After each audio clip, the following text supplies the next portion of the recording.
اچھا، اگر نمبر لینے ہیں تو آپ کو یہ لکھنا ہوگا اور پاکستان کی سیاسی شخصیات کے بارے میں۔ اب ہمارے بچوں کو امتحانات میں یہی سکھایا جا رہا ہے کہ پنجاب کے میٹرک امتحانات میں ایسا سوال آیا کہ جس نے پورے نظام تعلیم پر سوال کھڑا کر دیا۔ طلباء سے پوچھا گیا کہ وہ مریم نواز شریف کے بارے میں کیا جانتے ہیں۔ کیا یہ مطالعہ پاکستان کا پرچہ تھا یا سیاسی رائے لینے کا کوئی فارم؟ اسکول جہاں بچوں کو آزاد سوچ سکھائی جاتی ہے، وہیں اگر انہیں مخصوص شخصیات پر لکھنے پر مجبور کیا جائے تو کیا یہ تعلیم ہے یا کسی سوچ کو آہستہ آہستہ ذہنوں میں بٹھانے کی کوشش؟ یہ سوال صرف ایک پرچے کا نہیں، یہ سوال ہے ہمارے آنے والے کل کا۔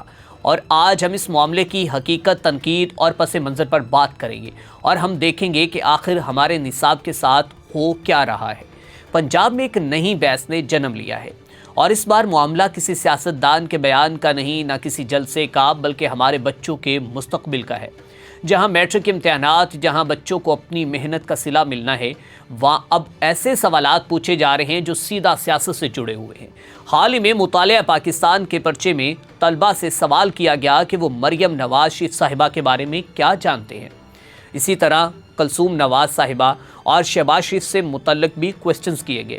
اب ذرا سوچیں کہ ایک 15 سال یا 16 سال کا طالب علم جو ابھی دنیا کو سمجھنے کی کوشش کر رہا ہے، اس سے یہ توقع کیوں رکھی جا رہی ہے کہ وہ موجودہ سیاسی شخصیات پر رائے دے، ان کی خدمات بیان کرے؟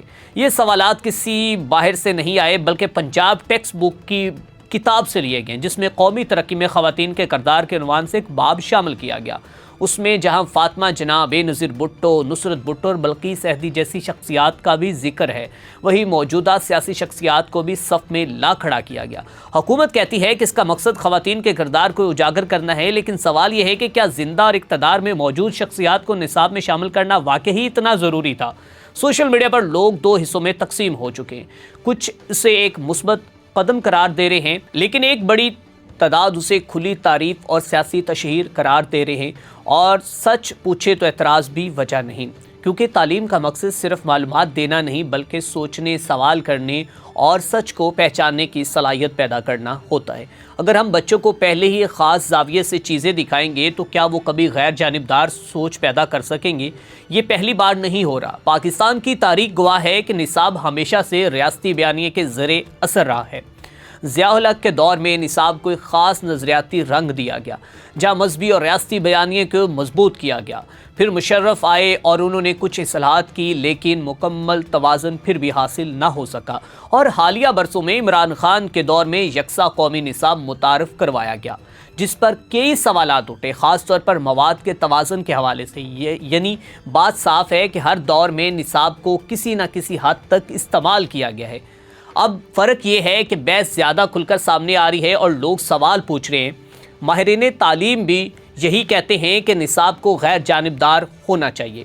اگر کسی شخصیت کا ذکر کیا جائے تو وہ تاریخی تناظر میں ہو، نہ کہ تعریف یا تاثر دینے کی انداز میں، کیونکہ اگر ایک حکومت شخصیات کو شامل کرے گی تو کل آنے والی حکومت بھی یہی کچھ کرے گی، اور پھر نصاب علم کا ذریعہ کم اور سیاسی جنگ کا میدان زیادہ بن جائے گا۔ سب سے بڑا نقصان کس کا ہوگا؟ ان بچوں کا جو سچ اور رائے میں فرق سمجھے بغیر صرف وہی لکھیں گے جو نمبر لینے کے لیے ضروری ہوگا۔ یہ بحث صرف ایک سوال یا ایک پرچے کی کہانی نہیں ہے، یہ اس بات کی ہے کہ جب ہم اپنے آنے والی نسل کو کیا سکھانا چاہتے ہیں۔ کیا ہم انہیں آزاد سوچ دینا چاہتے ہیں یا پہلے سے تیار شدہ خیالات؟ فیصلہ اب ہمیں کرنا ہے، کیونکہ نصاب صرف کتابوں میں نہیں ہوتا، یہ قوم کا مستقبل ہے۔ کیونکہ اس سے پہلے بھی مریم نواز صاحبہ اپنی ایڈورٹیزمنٹ میں سر فہرست ہیں، اور پنجاب کی کوئی ایسی جگہ نہیں کہ جہاں پر مریم نواز صاحبہ کی تصویر آویزان نہ ہو۔ آپ اگر ہاسپٹل میں چلے جائیں، آپ کسی ریسٹورنٹ میں سرکاری جگہ پر چلے جائیں، آپ کسی ریڑھی بان کے پاس چلے جائیں، آپ کسی شاپ کیپر کے پاس چلے جائیں، کسی چکن فروش کے پاس چلے جائیں، تو آپ کو مریم نواز صاحبہ کی جو تصویر ہے وہ آویزان دکھائی دے گی۔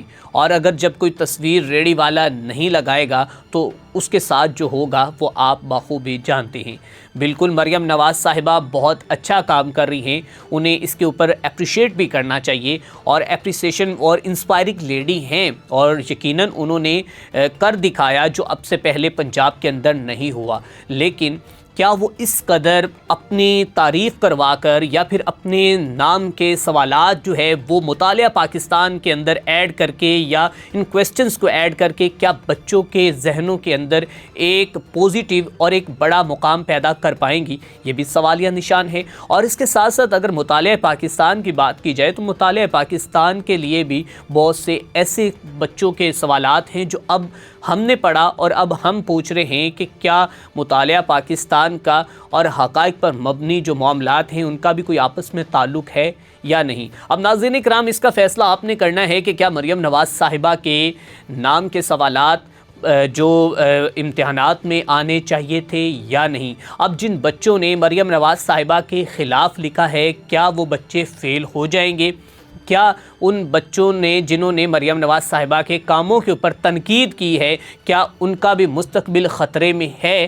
اور وہ بچے جنہوں نے پوری شریف فیملی کے اوپر تنقید لکھی ہے نہ جانے ان کا کیا بنے گا، اور جنہوں نے ان کی تعریف لکھی ہے میرے خیال میں تو وہ پھر اگر کوئی ٹیچر کے سیاسی مقاصد کچھ اور ہوئے تو وہ وہاں سے بھی جو ہیں وہ رگڑے جائیں گے۔ بہت سے سوالات ہیں، لیکن میں یہ کہنا چاہتا ہوں کہ محترمہ جو کلثوم نواز صاحبہ ہیں انہوں نے جو ظلم و بربریت کا دور ہے اسے برداشت کیا ہے۔ مشرف نے جو ان کے اوپر ظلم ڈھائے تھے اس وقت وہ ایک آئرن لیڈی تھی، انہوں نے جس جذبے کے ساتھ، جس ہمت کے ساتھ، جس تگ و دو کے ساتھ اور جس بہادری کے ساتھ وہ محاذ پر کھڑی رہی اور انہوں نے اس ڈکٹیٹر کا مقابلہ کیا، اور یقیناً ان کا نام میں کہتا ہوں پاکستان کی تاریخ میں لکھا جانا چاہیے۔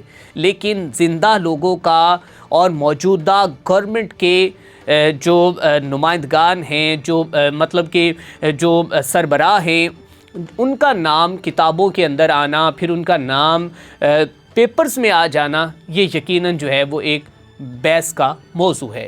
اس کے ساتھ اپنے میزبان میاں ارسلان کو دیجیے اجازت۔ اللہ نگہبان۔